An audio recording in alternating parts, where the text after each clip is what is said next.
Hope you're all well. So this video that I'm putting out is going to be one of three, I think two or three, and it's about what I learned about food last year. This first video is going to be my personal healing story around my stomach. Um, and before I start, I just want to say, because it is very personal, very sensitive, I won't be having the comments on, because it's not like I want to be talking about myself to other people. I just want to put this story out so you can see how like higher consciousness works through your experience and leads you to healing.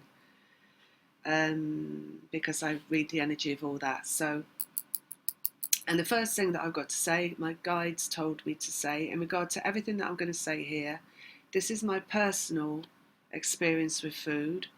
So this won't apply to everybody. But the next video that is about food itself does apply to everybody. So you might hear triggers in this, you might get triggered by it, but like I say, it's my story, and it's not like, I'm not with this trying to tell anybody else how they should be eating or anything like that. My guides say, all food is better than no food. So people eating something is better than people eating nothing. And that's the first thing that I had to say. So all food is better than no food. All right. So just to take that into consideration while you're listening to my story. All right, so my story begins when I was very young, when I was around 10 years old, and my mum had stomach cancer. And at that time, I spent a lot of time with her in a bed, and I took on a lot of her pain. And because I was helping her get dressed and stuff like that, because I was very young at the time, everyone was much older.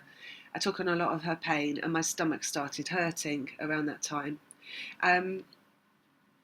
Also, just to say that one of the things I remember about my mother, and I don't remember that much, is that she always had antacid medicines near her, pills and drinks. So she must have had some kind of acid reflux. So there was something up with her stomach even before the cancer. So that's what happened there. And as I went into my teenage years, my stomach was always hurting. So I always had cramps and gas, and I was really bloated. And even from like 12 years old, I was tall. So I was 5'8", which is quite tall for a woman. And I was really skinny. So I was around 7 stone back then. Even like into my mid-20s, I was only about 7.5 stone. Very skinny, tall, skinny, red hair, white skin, really stuck out from the crowd. And I had a massive stomach, like I was 6 months pregnant most of the time. So it's quite, it did affect me a lot as well in how I felt about myself, as well as it hurting. So that's that around teenage years. And then when I was in my 20s, I started to try and take control of it. So I went to the doctors, and they advised me to eat a really high fibre diet, because they said that would help the symptoms. And they gave me peppermint tablets, which didn't do me any harm, I don't think, but they also didn't do anything at all in terms of the bloating. So that was just, I don't know what they're for, really. So that was in my 20s. And around then was when I found out about dietary guidelines that were like, how it's healthy to eat. So these were basically the dietary guidelines we've got now, which is about eating lean meat and not very much meat. That's what they advise. They advise low fat, and to eat fats from in the form of oil, seed oils, margarines, and they advise eating omega-3 fish twice a week, I think it is, for your omega-3s, and lots of vegetables. Lots of vegetables. They advise fibre, and they advise whole foods, so whole grains in the form of carbohydrates to make up the main portion of your diet. So really heavy on the carbohydrates is what they advise. And what else do they advise? That's it. As long with the fibre, we have nuts there as well. So eat lots of nuts, that's good for you. So I was following the dietary guidelines because I wanted to be healthy, because I had the issues with my stomach. And I presumed that that was going to help my stomach feel better and help me heal from the IBS. That was my assumption, that the government had my best interests and well-being at heart. Okay, so that's that, and we'll get into that in the next video about those dietary guidelines, but that's all I'm going to say here is what they tell you they should be eating, which hasn't changed in, you know, for, I think from like the 1990s to now, it's been those guidelines. So roll on, when I was in my late 20s, and I went on a trip to New York with a friend, turned out to be a frenemy, a narcissist in disguise. And I had a fear experience in New York, and I ended up, because with the IBS I used to have extreme constipation, and I ended up with extreme constipation whilst I was there, and at that time I caused a tear in my anal passage, so it's called a fissure. So I had this tear in there, which was just really painful, and also would feel weird when I went to the loo, that kind of stuff. So that took a while to develop, that fissure. It kind of came on and then just was around, and meanwhile I moved back to London, and then I moved to live in New York. It got worse and worse, this fissure, and plus my stomach bloating was getting worse and worse and worse. So being English in New York and not really understanding about healthcare, kind of went on without me doing anything about it. I didn't have a doctor until it got so bad, the fissure, that I had to get a doctor. And when I went, bearing in mind, like, the first, part of my life up until around 50 years old was a dark experience. So I was drawing a lot of dark energy towards me in terms of people, conversations, what was going on in my life, events in my life. So I was drawing this negative energy to me through the dark experience. And I went to see this doctor who gave me this cream for this fissure, which meant that when it healed, some of my skin dropped out. So I ended up with this tag, which was also very painful and also just unhygienic, tag of skin, like quite a big lump of skin, not just a little tiny thread. So I got that through the experience with the doctor. Same doctor told me, had I thought of having part of my bowel removed, which bore absolutely no relation to anything and was just like a money grab on part of that doctor. Just to say, I'm not saying all of the medical profession are dark energy, but I was going through dark experience, so I experienced a lot of dark energy through medical profession. This was one incident, and there's been many others. So around this time I met my twin, and the first night I met my twin, we had what would be called a one-night stand, except obviously it carried on, into the future. And the next morning we were in bed, and I was kneeling down, and I was facing him. He was lying down, and he just reached over and he put his hand on my stomach, flat hand on my stomach, and just kept it there for the longest time. And he was just staring into my eyes. And after that, he rolled over and curled into a ball and was like, "Oh, my stomach," because he had all this pain in his stomach. So it's like he'd taken away, he'd partly healed my stomach then. He'd taken away some of the pain for that day. So just to mention that, because as you know, with twin flame experience, that you feel healed around that person. And, it is a very healing connection. And that day, it was an extreme healing that went on that day in what was going on in my stomach, and him taking that pain away.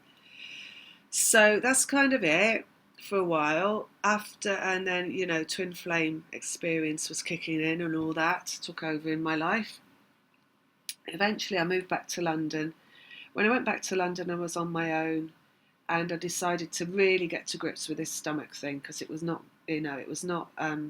getting any better. It was only getting worse. So I went to the doctors again, and I went to the hospital for a colonoscopy, which is where they stick a camera up your bum and they have a look at your bowel and to see what's going on there.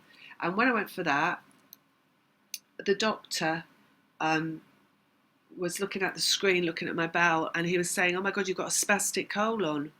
And he said, "This is, we don't see these." So he called all his doctor colleagues in to have a look at it, and they were basically having a good laugh at it, calling it a spastic colon. They didn't give me any recommendations of what I could do to heal it or take care of it. And it was bloating, basically. Spastic colon is when it spasms and it bloats and it becomes massive. And he led me to believe that I had something that couldn't be healed, and that it was individual to me, this spastic colon, and that it wasn't something that a lot of people had, and I just had to, it was part of me and I had to live with it. So again, a dark experience around that. And no advice on what to do with it. So I was still eating the, specifically diet high in lots of vegetables, raw veggies, smoothies, green smoothies, wanting to be really healthy, get my greens, fibre, high fibre. I was also taking fibre pills in the form of psyllium husk, believing additional fibre would help my issues, and eating whole grains, whole wheat, all that kind of stuff, big helpings, because they said that that would help. So still doing all of that. This tag, I went for a surgery, private surgery, and had it removed, and the surgery didn't go right. So again, another negative experience, and there was a lot of pain in the healing of that. And I noticed when I'd had that surgery, they gave me these packets of fibre, but this fibre drink that's like a medical supplement. And when I took that, I became really bunged up and I couldn't go to the loo.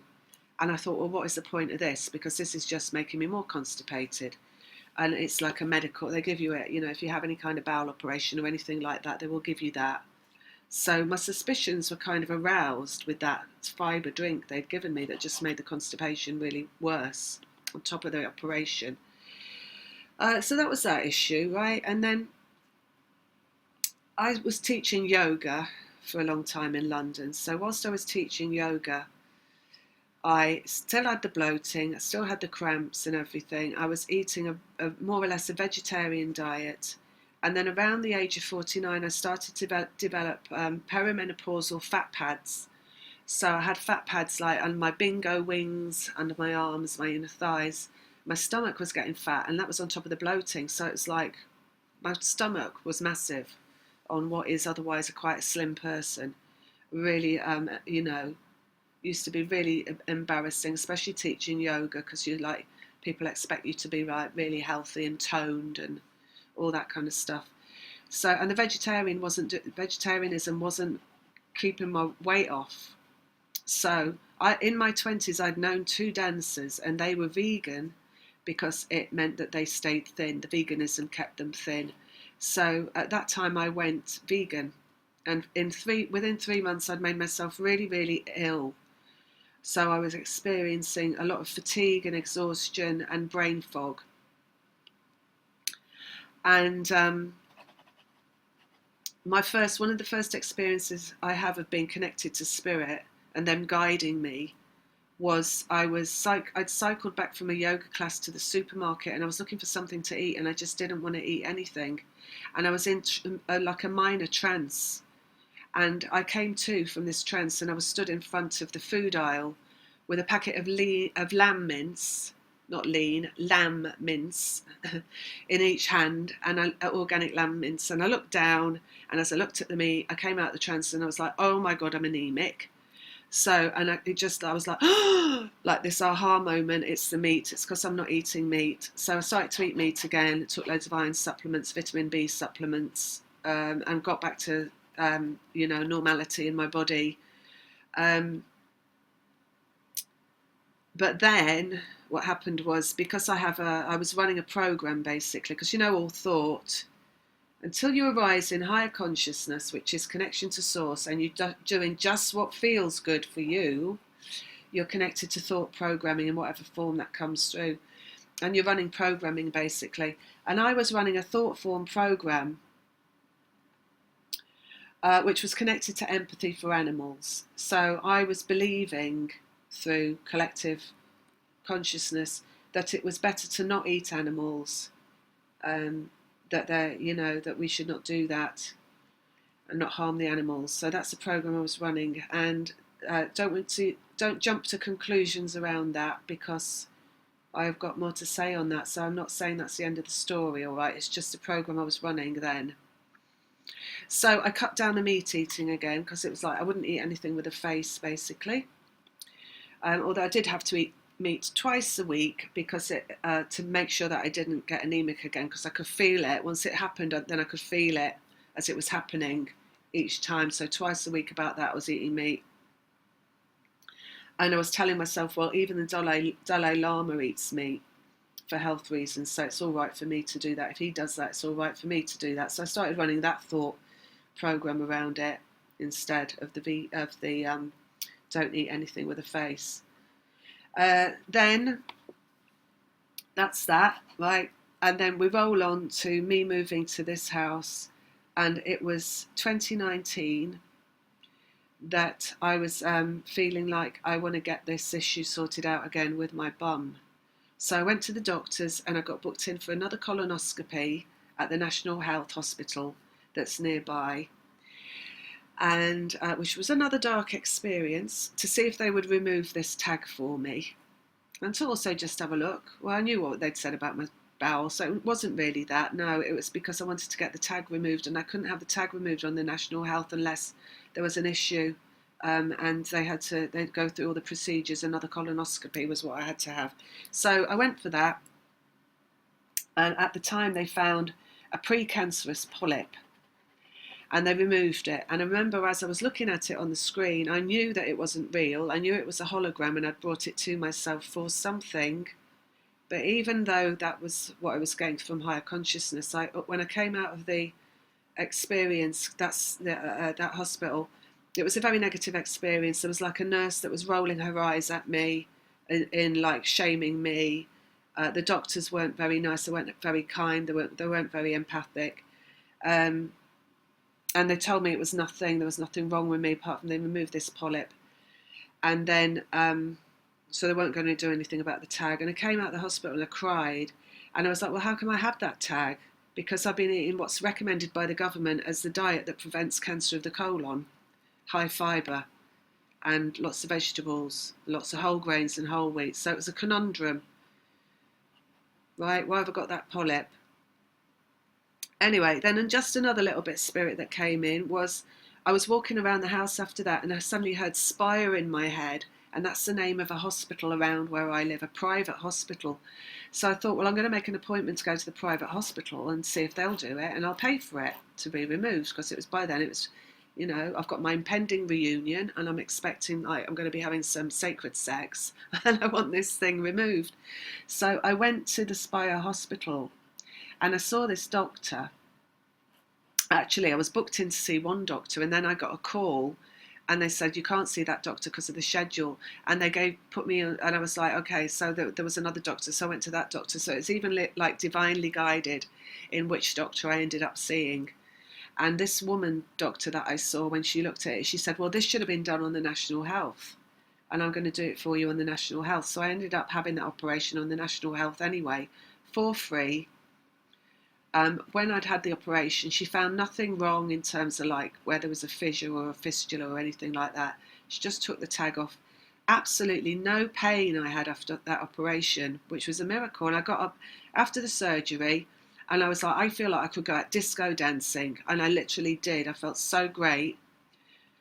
So just to say that as well, that divinely guided into having that operation. So that was that.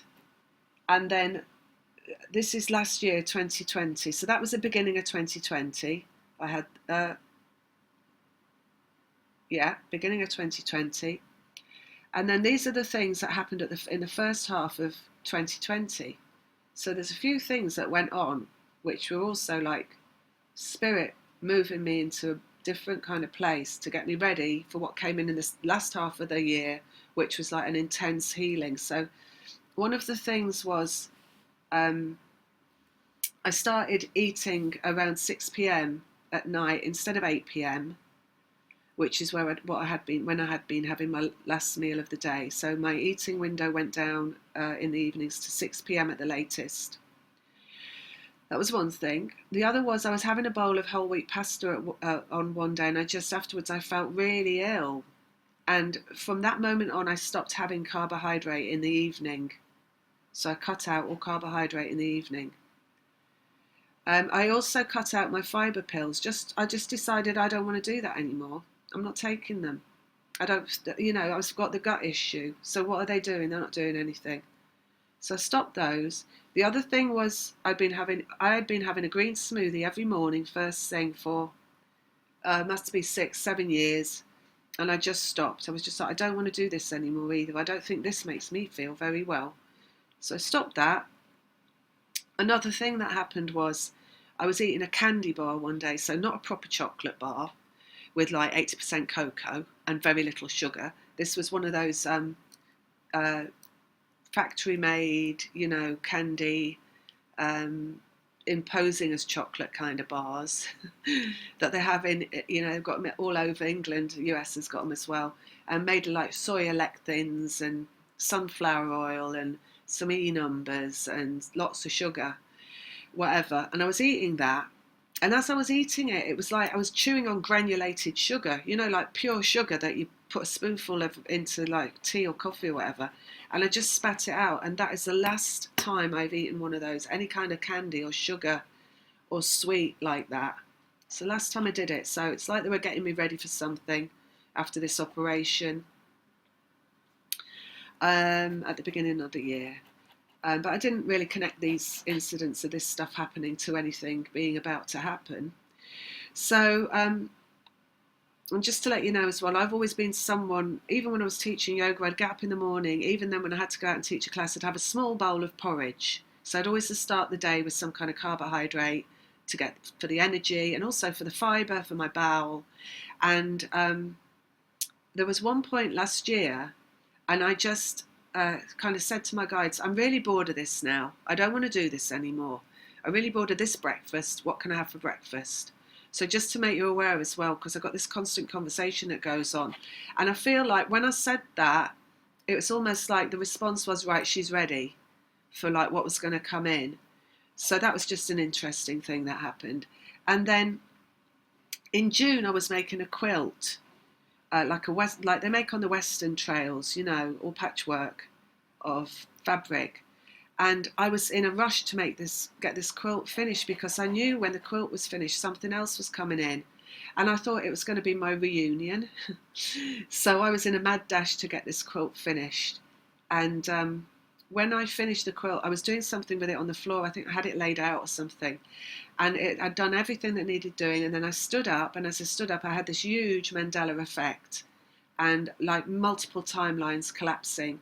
And I was literally reeling around on the spot going, wow, wow, as they came in one after another. It was like, when you have an orgasm and it goes, it's not just like it's one thing, it like goes and then again, it's like waves and waves and waves and waves like that.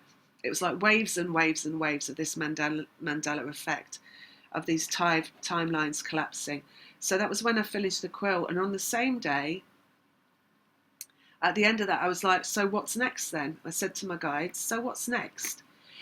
And I was having my dinner, and my dinner was lamb chops. And as I was eating the fat on the lamb, my guides are coming through me as they do, and they're going, the fat's good, the fat's good. And I was going, yeah, the fat's good, the fat's really good. So they were telling me the fat on the meat was really good. So that's what that was. Such a simple thing, but it went on for a very long time as we all enjoyed the fat. And then from there, I was like, so they've told me that. I was like, wonder what this is all about. So I need to now look up why is the fat good. So in my YouTube thread, I've always got loads of workout videos come up because I work out at home. I've been working out like crazy because I still have these menopausal fat pads, and I was trying to shift them by doing massive amounts of cardio, like HIIT exercises, and they weren't shifting no matter how much I increased that cardio. My stomach was never flat still. No matter how many sit-ups I did, my stomach was never flat. So this is all going on as well, right? So because I've got workout videos that come up on my YouTube, I also get loads about nutrition. And I studied nutrition years ago. So when I studied it was when I did massage and aromatherapy and reflexology and not Reiki, those things. I did those like body healing things. So I thought, well, I've done my nutrition. That the nutrition that I studied matched up with the dietary guidelines pretty much. And so I'm eating right. And I thought I'd been eating right for me for 25 years. Bearing in mind 55 now, it's around 25 where I started to really adhere to these governmentary guidelines and the nutrition that I'd learned. So I never bothered to look at the nutrition on YouTube, but when they said the fat on the meat, I did. So the first thing was I looked at the ketogenic diet. It was cropping up anyway, because like a lot of people that do workouts are on that. And if you don't know what that is, that's where you replace carbohydrate with fat and you use a high fat diet for energy. Saturated fat is based around. So for a week I went keto, switched to that, bearing in mind I'd already gone really low carb in the evening. So all I had to really cut out was a couple of pieces of toast that I was having. Because I'm still running the programming around veg and fibre, I was still eating vegetables. So I was doing like a vegetarian keto. However, the next two videos that I saw were on vegetables and fibre. So one of these I watched, and it brought in some information, and then there was a graduation of understanding that led from going completely anti-vegetable to back into vegetables in a different way. So I'm not completely anti-vegetable, but I have learned to be different with vegetables for me, which might also help other people, and also just because some of it is how we should be with vegetables, all right? Like the real way to be with vegetables. So the things that I saw were one about the toxins in vegetables, one of those being oxalate, there's lectins and there's phytates. And when I saw this, I was just like, oh my God, what have I been doing to myself having all these raw green smoothies? Particularly raw spinach is really high in oxalate. Now, oxalates you can process through your physical body, and a lot of the time they don't harm people. But some people get oxalate kidney stones, which are a result of eating oxalate. And when I get to the dietary guideline video, I'll go more into that, because we aren't told how to prepare vegetables properly. And I'll also come to that at the end of my video, where I tell you about how I'm preparing vegetables. And then, all the toxins that are in veg, you can prepare by preparing the vegetable properly. You lower the toxin, and you release all the enzymes and the nutrients in the vegetable, and they're much more viable, much more nutritionally viable for the human body. So there was that I kind of went through a learning curve on. And the other one was fibre came up. And much to my amazement, I found out that there was absolutely no need for fibre in the diet, that it's actually, some people even call it an anti-nutrient. So we've got all this human belief around fibre and how it's so good for us. And I also found out where that comes from, which is Kellogg's, who was a Seventh-day Adventist. There's also the Graham Cracker Man, who believed that men were made lustful by eating meat. And it was because the meat stays in your colon longer. That's so you can absorb the nutrients from it. And they believed that the meat in the colon stimulated the prostate gland and made men want to masturbate. So Kellogg's advised a high fibre diet to push because he believed it would push the meat out of the bowel. So that's where basically and he, of course, it was a Seventh-day Adventist. They have Seventh-day Adventists on the board of the USDA, even now. And he was the one that pushed for, as human race to be eating a lot of fibre. And this is how the fibre recommendation came into being, that we should eat all this huge amounts of fibre. And it's not based in science. And it's, as I say, some people call it an anti-nutrient. So I'll get on to like the cleaning, what they talk about, the cleaning of the bowel with fibre as well in the other video, I think. I might mention it here. But anyway, so I found out there's no need for fibre in the diet. When I saw this, I watched a couple of videos. I cried because I was like, well, what have I been doing to my body all my life with this fibre? And then I realised how I got the colon polyp is because massive amounts of fibre, like I say, I'm getting into it here, they say it cleans your bowel out, but what it actually does, it scrapes at the lining of your bowel.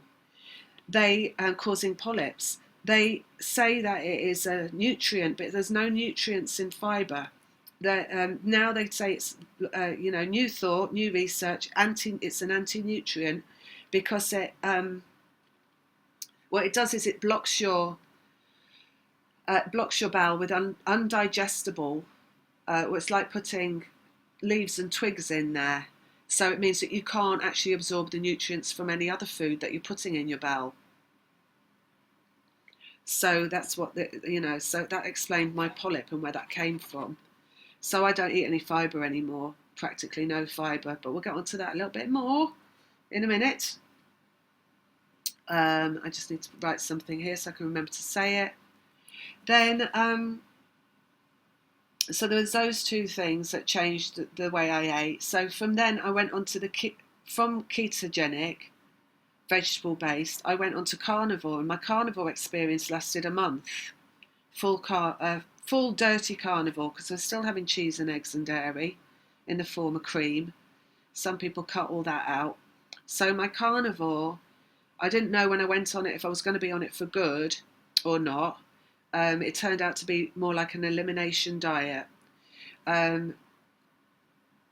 Just to say as well that when I went on to carnivore, my stomach went flat for the first time ever in my whole life. And I spent quite a lot of time just walking around the house, looking in various mirrors at myself side on, marvelling at my flat stomach. So it went completely flat. It also ceased all my stomach complaints, so there was no more grumblings or rumblings or cramping or gassing or anything like that. It was just calm, still, peaceful stomach, flat stomach. It was great. What we're going to say about that? At the time I went onto this carnivore, like I said, I didn't know if I was going to be doing it long term or not. But I had this result with the stomach. I was guided in the first 2 weeks of that and the last 2 weeks, so it's a month, to like research a lot of stuff, which I'll talk about in the next video. So I was guided to research ancestral diets, dietary guidelines. I read a lot of books. I looked at a lot of videos, I listened to a lot of videos, and I had a complete, revelation after revelation in terms of what is the best, what nutritionally is best for a human being in terms of diet. So I'll put that out in the next video. And then at the start of the carnivore as well, so I was looking at these videos, there's another thing that came in, which is a kind of a separate thing, which was a video that had been hanging around on my watch list for a really long time. And it was a video about autophagy, and I'd put it on my watch list because I didn't know what that word meant. And when I listened to this video, autophagy means eating yourself, and it is the science of eating the body. When it goes into a fasted state, it will eat up its old and damaged cells, its dead and damaged cells, and then it will replace them with brand new cells. So when I listened to this, it corresponded to me being guided to shut down my evening eating window to 6 p.m. But also I was still having breakfast when I got up first thing in the morning. And when I listened to it, I said to my guides, what I really want then is to be able to get up in the morning, not eat and do exercise, and then have my breakfast later. And the next day I woke up in the morning, and all what I did was I had a coffee with heavy cream in it, because I'm basing here in carnivore all my energy around eating fat still. And then I exercised, and then I had breakfast around 10 a.m. And that's the same now as it was then. So that started at the beginning of August. So now my daily eating window is from 10 a.m. or later and finishing by 6 p.m. So I've got a really short eating window, and I'm fasting 16 hours a day. And I'm going into autophagy in that time. So I'm eating up all my used debris in the cells. When I asked my guides what this is about, they said longevity. Got my cards out. First thing they said, longevity. That's the only thing they said, actually. And what's really interesting about this is this corresponds to information I was given a really long time ago, where my guides just came in and said twin flames are here for the long haul. So we're here to lead really long lives. And also, what you might be happy to hear as well is that there's a couple of people that had this reading from me, and I've had it for myself, They've told me, my guides have told me, you'll be young again. You and your twin will be young again. And they showed me and my twin stood on a beach holding hands in no clothes like Adam and Eve, young again. And I do believe this autophagy is one of the keys to that. Obviously, they told me it's longevity, so it's a really long life. They use now autophagy to help with healing a lot of things, cancer particularly. They're using it. There's research into using it for cancer. So just to let you know that as well. It's kind of like the evolution of humanity, you know, the human now discovering how the body really does heal itself and how that's brought about. Some people fast for a really long time, up to 72 hours. I had an interesting conversation because during this research, I was joining lots of groups on Facebook and trying and finding out other people's experience. Had a really interesting conversation with one guy who told me that he fasted regularly for 72 hours. And he said it's like being high. Well, being high is connecting into higher consciousness. Don't matter how you do it, whether it's through a glass of wine or an ecstasy tablet, and I used to do that a lot. Getting in touch with higher consciousness, you know, again, if fasting takes you there, then that's a direct correlation with the evolution of humankind and more people being healing and in higher consciousness through that autophagy. So that was just really interesting that came in. So this is where we get all twinny again, and I'm on this carnivore diet, and the first 2 weeks seemed to be all right, eating the meat and everything, and the high fat. I didn't mind the high fat. I was starting to get a bit bored of just meat, and halfway through I got really sick, so I got dysentery, and I was in bed for about 3 or 4 days, and I literally couldn't do anything. I was doubled up in agony. And when I spoke to my guides, they said, I said, this must be what child's birth is like. And they said, yeah, you're birthing your reunion. So that's, I think I mentioned that in another video, the pain that comes in, the childbirth-like pain. And the only thing I could eat during that time was natural yogurt that I had in the fridge. And every time I ate that, it calmed my stomach down.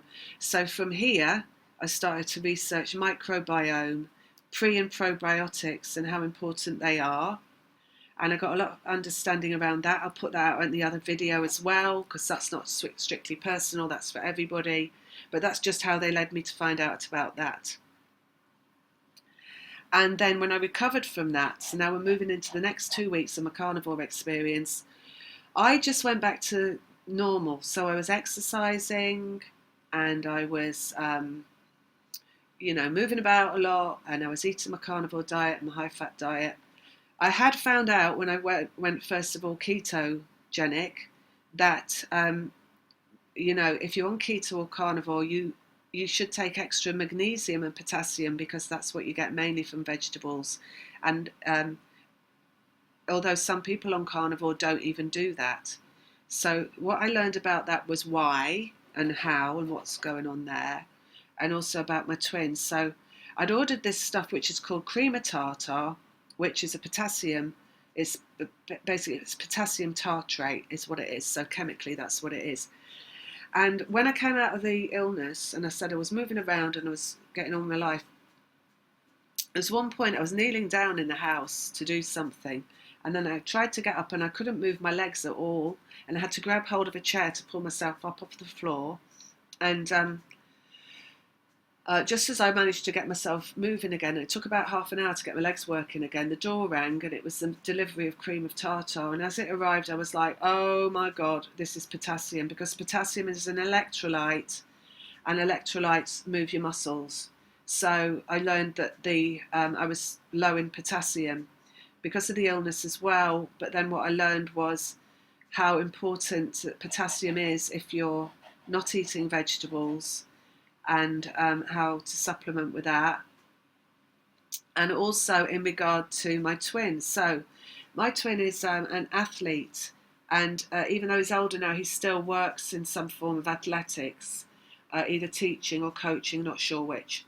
He also suffers from anxiety, and has done because of his experience as a child. So he's had that forever, although he tries to, like, you know, deny that in himself. Once he did say to me that he thought he was going to have a heart attack, and that's about heart palpitations.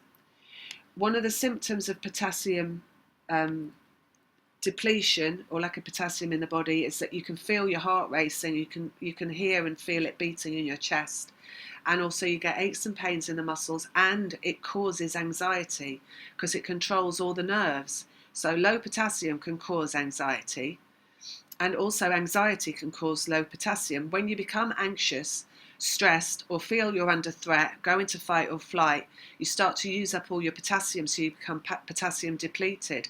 So it's a double-edged sword. So with him, because he's also using your body for energy like athletes, you'll use up a lot of potassium that way because it's an electrolyte. So it's in liquid in your body, it's in sweat, in the liquid in your body. And if you sweat a lot, you deplete it that way. So it kind of gave me an understanding around him and his anxiety. And around that time, I had this experience of being in the shower, showering, and I went into like extreme anxiety, and I started to hyperventilate, and it was him coming through me. So I couldn't get my breath, and I was having this I was in panic mode, and what was coming through me in panic mode was all about him, but it was him. So he was coming through, his energy coming through, showing me how he is in relation to his anxiety, which gave me a lot of answer as to why this has gone on so long, this separation, and what needed to be healed in terms of him and the anxiety. The next thing was I started to take this cream of tartar. And for the last 2 weeks of carnivore, I was taking massive amounts of cream of tartar. You can take a lethal dose of this, so you've got to be careful with it. But it just seemed like no matter how much I took, it wasn't enough. And what I knew was happening there was I was taking it for him. So I said before, recently, the understanding the physical body is a connection as much as anything else, emotions or mind, the physical body is a connection. So I was taking that potassium for him. There was one morning I woke up and it felt like my chest had caved in and I couldn't move my chest muscles. And I couldn't open my arms up and stand up straight. And as soon as I took the potassium, it all just freed up and was loose again. So there's all this understanding around him, his physical body, healing his physical body, healing his heart palpitations, healing his, they call it acidosis, which is the cause, which is the anxiety causing the potassium deficiency, healing all of that. So that was really interesting. That was the end of the carnivore experience. Like I say, I've been guided to read and research a lot of books about ancestral diets, and there's one writer called Sally Fallon, who's written loads and loads of books that are about ancestral diets, cultures, and their authentic diets and all this kind of stuff. So through reading these books, I started to bring in different items into my eating. Brought back some vegetables, and I brought back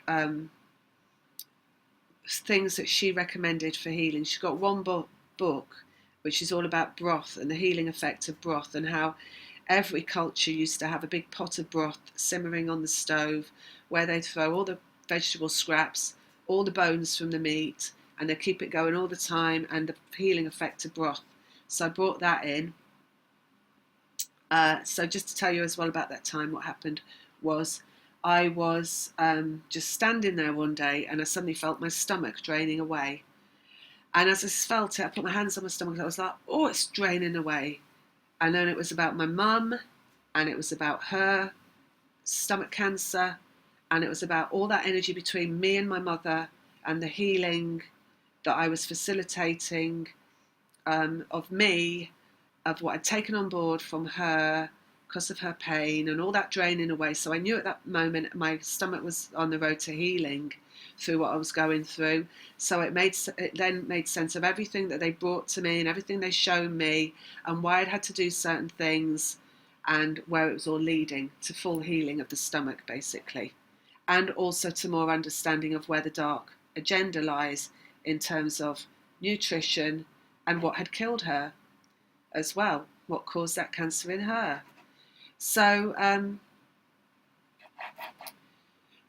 like I say, in September was the month of healing the gut. So I was eating the broth, and the broth, the reason it's so healing, it's all in the book by her, but just to tell you that is the amino acids that are in the broth are different to the amino acids that are in the meat, or in a much higher level. Proline, glycine, arginine, and these are very healing, and that's what's in broth. So that's where you put all the skin of the animal, the joints, the knuckles, the bits of stuff that you wouldn't want to eat, that's what that creates. Also, the gelatin, it makes gelatin, and gelatin is basically collagen, and collagen heals your body. So, and that's in the broth as well. If you let your broth cool, you'll see that it turns into jelly. And my guide said to me the white powder. So, gelatin I bought in bovine gelatin as well, which is a white powder, and I'm still using that now. That's part of my everyday diet. So just to say, this is to heal the gut.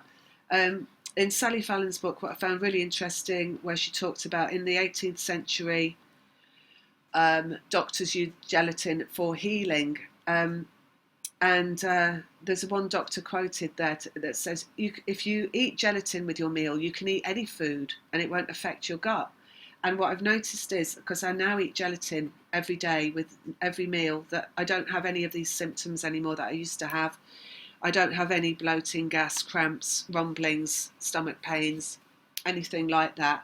Putting that down to the gelatin and also all of it, right? There was another thing that I used, L-glutamine, which when I was researching, I found a lot of people used to heal the gut, and that had a really strong effect. I only used it short term for a month, and how I was using it, this is quite funny, is that I was taking it in the morning, because some people were saying it's best to take it with food, and some were saying take it on an empty stomach. I had a feeling it was going to be better on an empty stomach because it isolates that particular amino acid. It's an amino acid. So I was taking it at 4:30 in the morning before I got up in the morning and had my coffee, because I was putting gelatin in my coffee, so I didn't want to take it too close together. So I'd wake up really early, take it, then go back to sleep, let it have its effect. One morning, I woke up at 4:30 and I didn't want to take it. So I couldn't be bothered to reach out of bed and sort it all out and mix it all up. And I started to get this pressure on the top of my head, like someone pinching or biting, prodding the top of my head with their fingernails. And I knew that was my guides, you've got to wake up and you've got to take this L-glutamine. So when they said white powder, well, swings and roundabouts. I am still not sure if they meant the glutamine or the gelatin. Glutamine I took short course, gelatin I'm taking long term because it's actually a food item, and the glutamine came from corn, and I just don't want to take that corn for a long period of time, just to say that. So by the end of September, like I say, I had practically healed my gut, and my stomach is practically flat. And they have said to me, I think I said in the last video, full healing occurs when you're reunited, and then we're taking that back, and then back to that moment when he put his hand on my stomach and it was healed that day. I had a flat stomach all that day, because I remember thinking, wow, this is so good that I look really good, because he's going to wake up and I'm still going to look really good. This is unusual. So, and also that healing effect that just being around your twin has. So full healing occurs when the reunion takes place. So I know I've still got more healing to come, but my stomach is practically healed. And so from October to December, at the end of December, I was on a new way of eating, which is particular for me, which I'm going to tell you what I eat in case you've got stomach issues as well, which is, so my whole diet is based around fat for energy, saturated fat. There's loads of myths around fat. I'll talk about that in the dietary guideline video. Use saturated fat for energy. Very little carbohydrate. In fact, most days I don't have any carbohydrate at all. Carbohydrate is sugar, basically. Go into that in the next video, and that doesn't matter if you're eating whole grain or refined, it's still sugar. And I don't have any of it, apart from maybe a square of 85% cocoa dark chocolate, because that's high in magnesium, so I kind of let myself off the hook to have that little treat.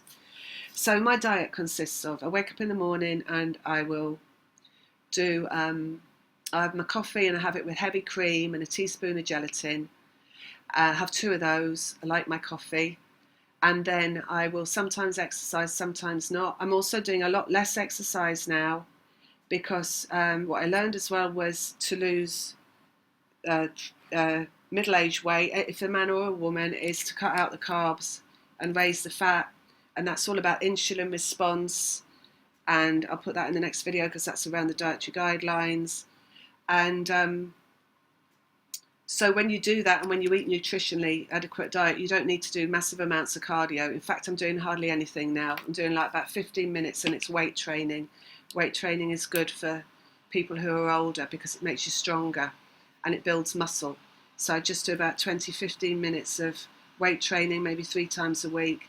I have my breakfast, like I say, anything from 10 a.m. onwards. Sometimes it's 11 or 11:30.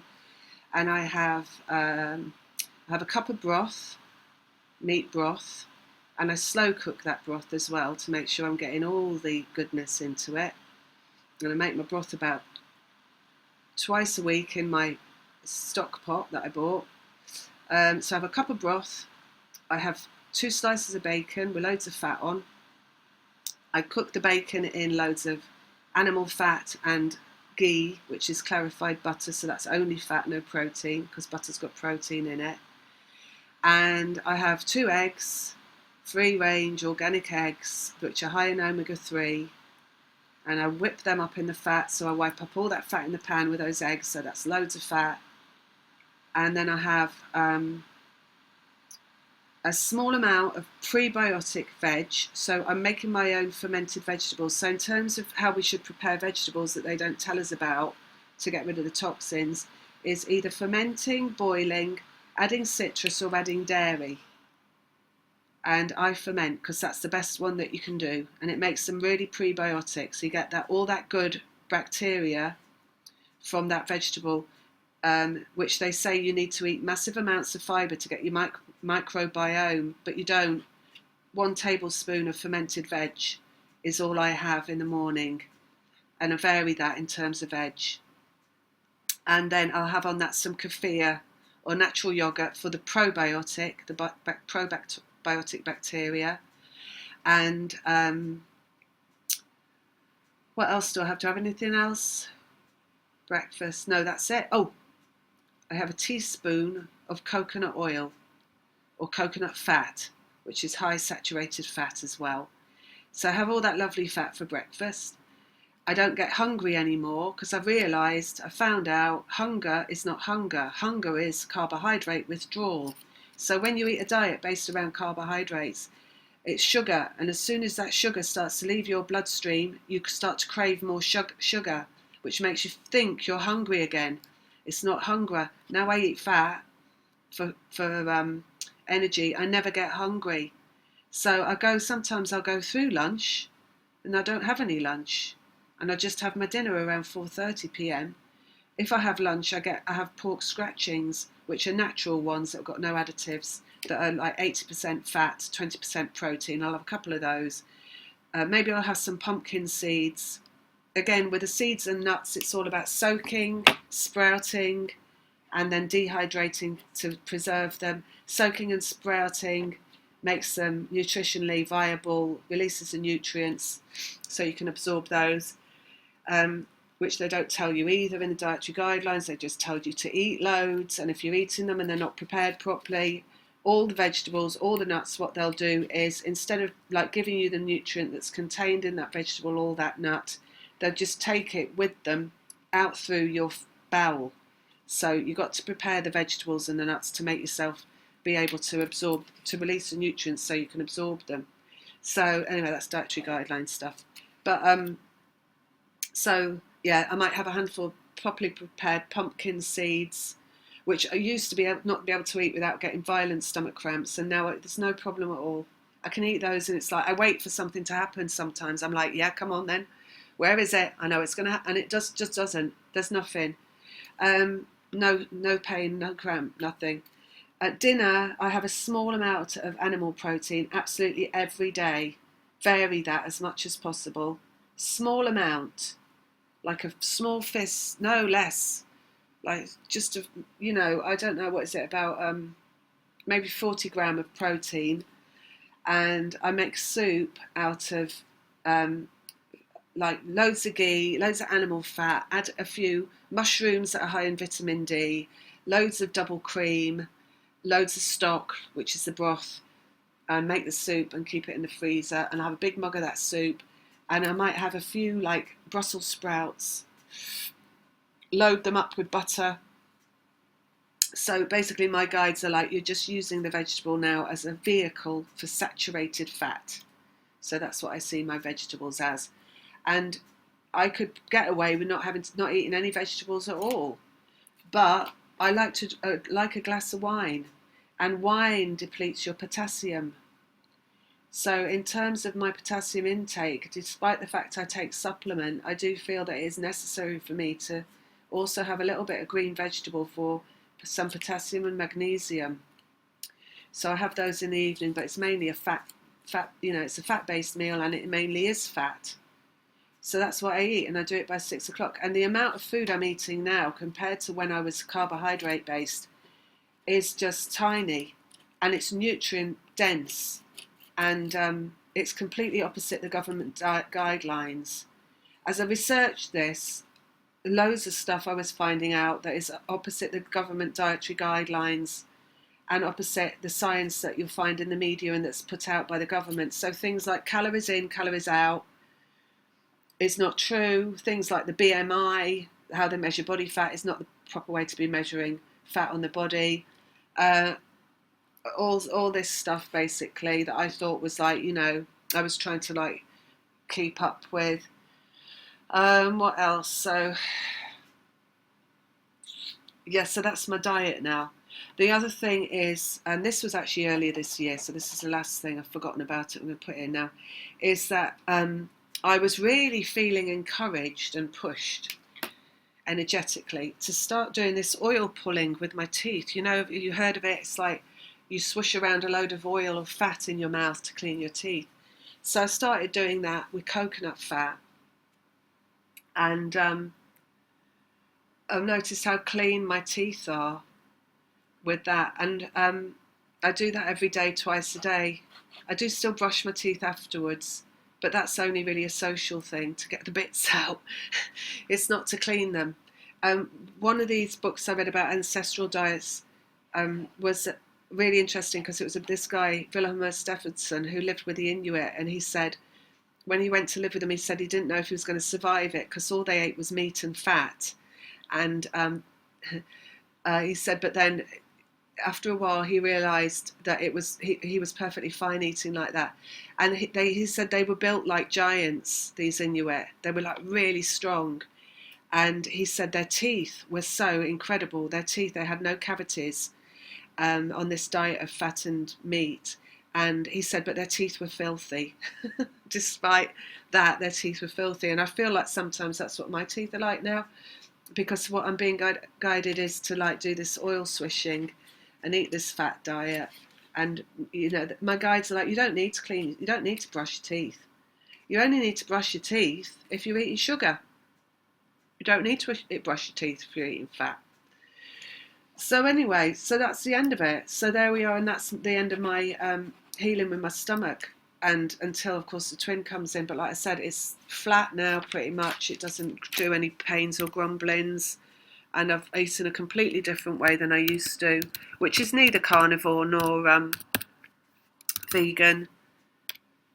It's but it is fat based, everyday protein from animal sources, and no sugar, no carbohydrate at all really, and no fibre, just a small amount of prebiotic, small amount of probiotic. And they've told me it's for longevity. They also said one time health. When I asked what are we doing here, they threw me out the Knight of Pentacles, which is about health. So that's my story. And then I haven't mentioned again the programming around my animal thing, but I'm going to get back to that in one of the next videos. I was just wondering if there's anything I've left out, but I don't think so. Hopefully not.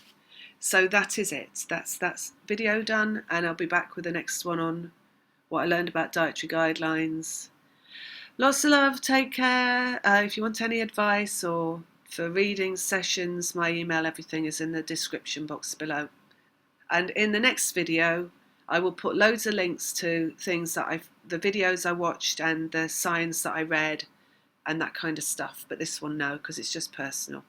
Lots of love. Bye.